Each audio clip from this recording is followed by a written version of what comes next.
Si Pelemon, namasal sa kadagatan.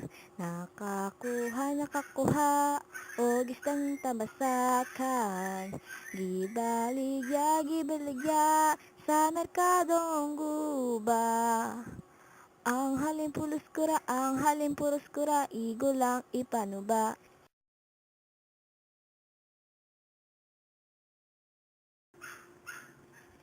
Si Filemon, namingwit sa karagatan.